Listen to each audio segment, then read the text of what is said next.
વિસ્તાજન ગુર્જર ખોવાઈ ગયું વિસ્તાજન ગુર્જર ખોવાઈ ગયું વિસ્તારશાહી બંધ કરો વિસ્તારશાહી બંધ કરો એ લુખ્ખાગીરી બંધ કરો એ કોર્પોરેટ દાદાગીરી બંધ કરો અરે ભાજપ સરકાર હાય અરે ભાજપ સરકાર હાય એક કોર્પોરેટ દાદાગીરી બંધ કરો। વેજલપુરના નિરાલી સોસાયટીમાં રહીશોએ હવે ધીરજ ગુમાવી છે। છેલ્લા 3 વર્ષથી કરવામાં આવેલી ફરિયાદો જ્યારે તંત્રના ફાઇલોમાં ધૂળ ખાઈ રહી છે ત્યારે હવે રહીશોએ રસ્તા પર આવીને વિરોધનો માર્ગ અપનાવ્યો છે। નિરાલી સોસાયટી અહીં માત્ર ઇમારતો નહીં પરંતુ નિષ્ક્રિય તંત્ર સામે રહેનાર સામાન્ય નાગરિકોની ન્યાયની લડત ચાલે છે। સ્થાનિક ભાજપના કોર્પોરેટર સુરેન્દ્ર ખાચર સામે આ આવાસની મધ્યમાં પાણીની ટાંકી પર બનાવવામાં આવેલ 3 દુકાનોને લઈને રહીશોમાં ઉગ્ર અસંતોષ છે। આ દુકાનો ગેરકાયદેસર ઊભી કરવી એ આપત્તિ માટે આમંત્રણ નથી તો શું છે? તંત્રના વિભાગોને ઘણા સમયથી લેખિત અને મૌખિક ફરિયાદ કરવામાં આવી છે પરંતુ હજુ સુધી કોઈ કાર્યવાહી કરાઈ નથી। 3 વર્ષથી અમે એએમસીમાં લેખિતમાં અરજી કરી, અહીંના અધિકારીઓએ મળ્યા, કોર્પોરેશનને કહ્યું, પણ દરેક વખતે રાજકારણની દિવાલ અટકી જાય છે। વિરોધ કરનાર રહીશોએ પૂછ્યું કે જો આવતીકાલે ટાંકી તૂટી પડે, કોઈ બાળક કે વૃદ્ધના પ્રાણ જાય તો શું તંત્ર અને શાસક પક્ષ જવાબદાર લેશે? જ્યાં સુધી કોઈ મોટી દુર્ઘટના ના બને ત્યાં સુધી તંત્રની આંખ ખુલવાની નથી, આવું લોકો કહે છે। સ્થાનિક રહીશોની માંગ છે કે તાત્કાલિક દાદાનું બુલડોઝર ચલાવવામાં આવે અને ગેરકાયદેસર બાંધકામને તોડી પાડવામાં આવે, કેમ કે આ મુદ્દો હવે માત્ર કાયદાનો નહીં, લોકોના જીવ જ્યારેનો છે। જો હવે પણ તંત્ર ઊંઘતું રહે તો આવનાર દિવસોમાં પણ જનતાઓ આક્રોશ વધુ ઉગ્ર બની શકે છે। હવે રહીશો રાહ નહીં જુએ, ન્યાય માંગશે। આ માત્ર નિરાલી સોસાયટીનો મુદ્દો નથી, આ સમગ્ર શહેરના તંત્ર સામે નાગરિકોની ચેતવણી છે। Report sheriff Kanji. નમસ્કાર દર્શક મિત્રો, ન્યૂઝ ફોર ઇન્ડિયામાં આપનું સ્વાગત છે। જ્યારે અમદાવાદમાં અત્યારે હાલમાં થોડા સમય પહેલાં જ્યારે રથયાત્રા ત્યાંનો તહેવાર જ્યારે પ્રસાર થયો એ અને જ્યારે રથયાત્રા આવતી હોય છે ત્યારે જે રથયાત્રા રૂટ ઉપર જે જર્જરિત મકાનો હોય છે તેને ડિમોલેશન કરવામાં આવતી હોય છે, કેમ કે ત્યાં કોઈ મોટી દુર્ઘટના ના થાય અને કોઈ જાનહાનિ ના થાય। અને જો આવા જર્જરિત મકાનો અત્યારે હાલમાં ચોમાસાના સમય દરમિયાન ઘણા પણ પડી જવાના બનાવો બનતા હોય છે ત્યારે અહીંના જે નિરાલી એપાર્ટમેન્ટમાં રહેતા સ્થાનિકો લોકોના આક્ષેપ છે કે અમારું જે આ એપાર્ટમેન્ટ છે તે ખૂબ જ જર્જરિત છે અને જ્યારે આ જર્જરિતને રીડેવલપમેન્ટ માટે આપવાનો પ્રયત્ન કરવામાં આવી રહ્યા છે। અને જો કે આ રીડેવલપમેન્ટમાં એટલા માટે નથી જઈ રહ્યું આ જે અમારું નિરાલી એપાર્ટમેન્ટ છે, કેમ કે અહીંયા જે કોર્પોરેટર છે તેમની ગેરકાયદેસર દુકાનો બનાવવામાં આવી છે અને તે દુકાનોના કારણસર અહીંયા ઇમ્પેક્ટ ફી પાસ નથી થતી અને આ રીડેવલપિંગમાં નથી જતું તેવા અહીંના સ્થાનિકોનું એ આક્ષેપો છે। મારું નામ રાકેશ મહેરા, આમ આદમી પાર્ટીમાં પ્રદેશ નેતા તરીકે કાર્ય કરું છું। આ વિસ્તારની સૌથી જૂની સોસાયટીમાં એક આ નંબર છે, 40 વર્ષ જૂની સોસાયટી છે, જેને મ્યુનિસિપલ કોર્પોરેશને ખુદે જર્જરિત અને જોખમી જાહેર કરી છે। ઘણીવાર ઉપરથી પોપડા પડ્યા, લોકો ઘાયલ થયેલા છે। અહીંયાથી સરખેજ વોર્ડમાંથી ચૂંટાયેલા સુરેન્દ્રભાઈ ખાચર, જેની આ 3 દુકાનો ગેરકાયદેસર બનાવેલી વર્ષોથી છેલ્લા 7-8 વર્ષથી છે, લાખો રૂપિયા અને ભાડામાં કમાઈ લીધા છે। બાજુમાં જ એમનું ઘર આવેલું છે। આ સોસાયટી જર્જરિત હોવાના કારણે રીડેવલપમાં જેનું બોર્ડ મારેલું છે, જર્જરિત હોવા છતાં રીડેવલપમાં જવા છતાં 80% લોકો મંજૂર છે કે ભાઈ ડેવલપ થવું જોઈએ, પણ એકમાત્ર કોર્પોરેટની દાદાગીરી અને ધારાસભ્યની ધમકીના કારણે બિલ્ડર અહીં આવી શકતા નથી, આ બિલ્ડિંગ ખાલી થતી નથી અને આ ડિમોલિશન થતું નથી। ધારાસભ્યની કેવી દાદાગીરી? ધારાસભ્ય એવી અમિત ઠાકર છે ને એમના કોર્પોરેટર ભાજપના કોર્પોરેશન ભાજપના ધારાસભ્ય છે, બરાબર ને? એટલે ક્યાંક ને ક્યાંક બિલ્ડરને ધમકાવવામાં આવી રહ્યા છે, સ્થાનિકોને ધમકામે।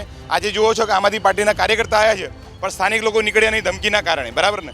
એટલે ક્યાંક ને ક્યાંક ખૂબ મોટી ધમકી આપવામાં આવી છે। ટાંકી જર્જરિત ગમે ત્યારે પડી શકે હાલત છે। એટલે મૂળ વસ્તુ એ છે કે ભાજપના કોર્પોરેટર હોય એની ગમે તેટલી મિલકત ગેરકાયદેસર હોય પણ એને તોડવામાં નહીં આવે, પણ જ્યારે અન્ય લોકોના ઘર હોય, કોઈના ઝૂંપડા હોય, કોઈના લારી ગલ્લા હોય, મંદિર હોય એ તો તોડી નાખે। વચ્ચે અહીંયા આગળ 1 થી 100 મીટર દૂર મંદિર છે બુડ ભવાનીનું, એ ધારાસભ્ય ખુદ ત્યાં ગયા, તમે એમની પોસ્ટ જોજો, ત્યાં આગળ એમના પેજ ઉપર છે, એમનું મંદિર હટાવી દેવામાં આવ્યું, તોડી નાખવામાં આવ્યું અને આ બ્રિજનું કામ ચાલુ છે, બરાબર ને? બ્રિજ પણ છેલ્લા 2.5 વર્ષથી અહીંયા આગળ ઊભો છે, એ કામ અટકી ગયું છે, બંધ થતું નથી, બરાબર ને? 2 વર્ષનું કામ હવે 4 વર્ષ ચાલવાનું છે। પબ્લિકના ટેક્સના પૈસા ક્યાં ધુમાડા કરવા, ક્યાં ભ્રષ્ટાચાર કરવો, ક્યાં કઈ રીતના ખઈ ખોદીને અંદર ઘરમાં નાખી દેવા, આ જ પ્રકારનું ભારતીય જનતા પાર્ટીનું એના કાર્યકર્તાઓનું, એમના નેતાઓનું, કોર્પોરેટરનું કામ રહ્યું છે। અચ્છા, કોર્પોરેટર ખચ્ચર ઉપર કઈ આનંદનગર પોલીસ સ્ટેશનમાં અગાઉ પણ હમણાં કોઈ આના વિશે ફરિયાદ દાખલ કરવામાં આવી હતી કે જાણવા જો કરવામાં આવી એની ઉપર કેટલા કાર્યવાહી કેવી રીતના પગલાં લેવામાં આનંદનગર પોલીસ સ્ટેશન ખાતે જ્યારે બનાવ બન્યો ત્યારે અમે લોકો ત્યાં જોડે ગયા હતા. આ લોકોને ફોન ઉપર ગર્ભિત ધમકી આપવામાં આવી હતી, જેના રેકોર્ડિંગ વાયરલ થયા હતા કે ખાચર સ્થાનિક સોસાયટીવાળા લોકોને કઈ રીતના ધમકી આપે છે, મારી નાખવાની અને બહુ ખૂબ ગંદી બીભત્સ ગાળો બોલે છે. એટલે કોણ ધમકી આપે છે આવી રીતના મારી નાખવાની? સુરેન્દ્ર ખાચર એની પર ફરિયાદ દાખલ નથી કરી પોલીસ સ્ટેશન? ફરિયાદ દાખલ કરી છે, પણ મેં તમને કીધું કે ભાજપના છે, સત્તાધારી પાર્ટી છે, તાનાશાહમાં માને છે, એટલે પોલીસને બી ડરાવી દે અને પોલીસ બી એમની છે, એટલે કંઈ ભાઈ થઈ નહીં રહ્યું. એટલે અત્યારે બી જો પબ્લિક અહીં હાજર નથી એનું કારણ એ છે કે એમને ખબર છે કે પોલીસ કંઈ નહીં કરી શકે અને કે એમના રોજગાર ધંધા કે નોકરી ઉપર ટેન્શન આવશે. એના કારણે સ્થાનિકો બી અત્યારે આ ડિમોલિશનના કાર્યક્રમમાં બહાર આવતા ડરી રહ્યા છે. તો પગલાં લેવામાં નહીં આવે, કોર્પોરેશન દ્વારા આ દુકાનો નહીં પાડવામાં આવે અને પોલીસ દ્વારા તેમની પર કાયદેસરની કાર્યવાહી કરવામાં નહીં આવે તો આપની આગળની કાર્યવાહી શું રહેશે? આમ આદમી પાર્ટી આમ લોકોની પાર્ટી છે, વંચિત શોષિત પીડિતોની પાર્ટી છે. આ પીડિત લોકો છે, બરાબર ને, શ્રવણ સમાજના લોકો પણ પીડિત લોકો છે. આના માટે અમે કોર્પોરેશન જઈશું ને આવનારા ટૂંક સમયમાં ખૂબ મોટા પાયે ધરણાનો પ્રોગ્રામ રાખીશું કે જ્યાં સુધી તોડશે નહીં ત્યાં સુધી અમે ધરણા ખતમ નહીં કરીએ. જલ દેસાઈ, હું આ નિરાલી સોસાયટીમાં છેલ્લા 42-40 વર્ષથી રહું છું. સોસાયટી 40 વર્ષ જૂની સોસાયટી છે. 75-25ના કાયદા પ્રમાણે રીડેવલપમેન્ટ પ્રોસેસ પૂરી થઈ ગઈ છે, એમઓયુ પ્રોસેસ થઈ ગયા છે. તમે જોઈ શકો છો બિલ્ડરનું રીડેવલપમેન્ટનું બોર્ડ બી લાગી ગયેલું છે. અત્યારે કોર્પોરેટરની 3 ગેરકાયદેસર દુકાનો છે કોર્પોરેટરના ભાઈની, જેની ઇમ્પેક્ટ બી નામંજૂર કરી. પછી કોર્પોરેશન એવું કહે છે કે તમે તોડો, અમે નહીં તોડીએ. કોર્પોરેશન એની જવાબદારીમાંથી છટકી જવા માગે છે. તમે સોસાયટીની હાલત જુઓ છો, ભૂલે ચૂકે એક બુલડોઝર વાગ્યું, એક તો આખો બ્લોક પડે એમ છે. મ્યુનિસિપાલિટીએ 1.5 વર્ષ પહેલાં સોસાયટીને જર્જરિત દાખલ કરી દીધી હતી. સ્ટ્રક્ચર રિપોર્ટ બી નેગેટિવ આવેલો છે. પણ કોર્પોરેશનની મિલી ભગતને કારણે દુકાનો લડી રહી છે એટલે કંઈ અમારું ડેવલપમેન્ટ અટકેલું છે.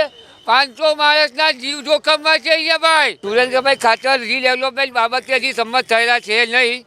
સુરેન્દ્રભાઈ ખાચરને જે અરજી આપણે કરી હતી એના પર એમને જે ઢાંક પીછોડો કરી અને પોલીસે એમની ધરપકડ કરીને 2 કલાકમાં છોડી દેવા સમાચાર છે. વધારે કોઈ માહિતી છે નહીં. ચાર્જશીટ ફાઇલ થઈ છે એવું કહેવામાં આવે છે. બીજા કોઈ સમાચાર અમારી પાસે પોલીસ તરફથી નથી.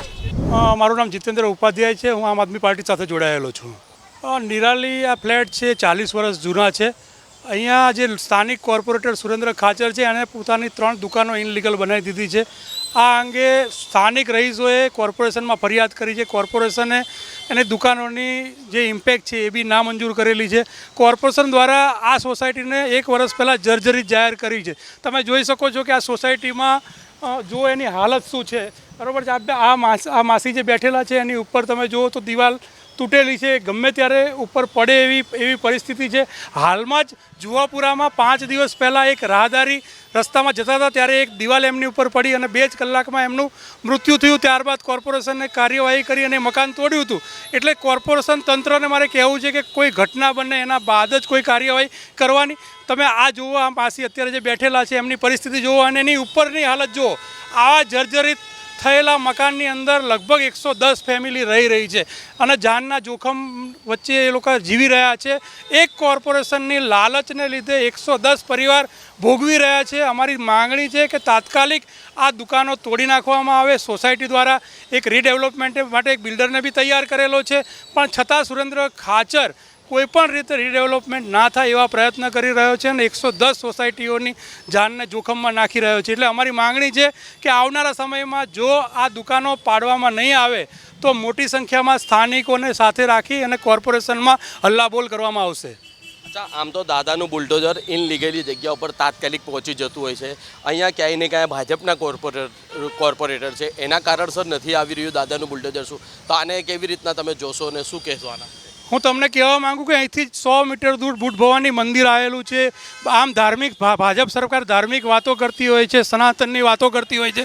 અહીંથી 100 મીટર બુટ ભવાની મંદિરની દિવાલો અને ઘણી બધી વસ્તુઓ તોડી નાખી છે. અહીંયા આગળ તમે ડીમાર્ટ જુઓ તો જોગણીમાનું મંદિર છે, એ મંદિર તોડી નાખ્યું છે. પાછળ નાના જે ગરીબ માણસોની નાની નાની દુકાનો, ત્યાં દાદાનો બુલડોઝર ફરે છે. પણ જ્યારે એમના લોકોની વાત આવે છે, ભાજપના અને ભાજપના કોર્પોરેટરો એના મળતિયાની વાત આવે છે, ત્યારે હંમેશા દાદાનું બુલડોઝર પાછું ફરી જતું હોય છે એવું દેખાય છે અહીંયા સ્પષ્ટ. જેમ કે આમ આદમી પાર્ટીના જે કાર્યકર્તા અમારી સાથે જોડાયા તેમનું એવું કહેવું છે જો કાયદેસરની કાર્યવાહી કરવામાં નહીં આવે તો અમારે જરૂર પડશે તો અમે ધરણા પર પણ અહીંયા બેસવાના બેસીશું અને જો કે આમના એવા આક્ષેપો હતા કે અહીંના જે ભાજપના ભારતીય જનતા પાર્ટીના જે સરખેજ વોર્ડના કોર્પોરેટર છે ખૂબ જ ગાળો પણ આપી રહ્યા છે અને ખૂબ જ દાદાગીરીઓ પણ કરી રહ્યા છે અને દાટ ધમકીઓ પણ આપી રહ્યા છે એવા અહીંના જે આમ આદમીના કાર્યકર્તા હતા તેમના આક્ષેપ હતા. જો કે હવે જોવાનું એ રહ્યું કે આ સત્ય હકીકત છે કે પછી આ ખાલી આક્ષેપો છે તે પણ હવે જોવાનું રહ્યું. કેમેરામેન રાહુલ ઠાકુર સાથે news for India, Sharif Ganchi, Ahmedabad.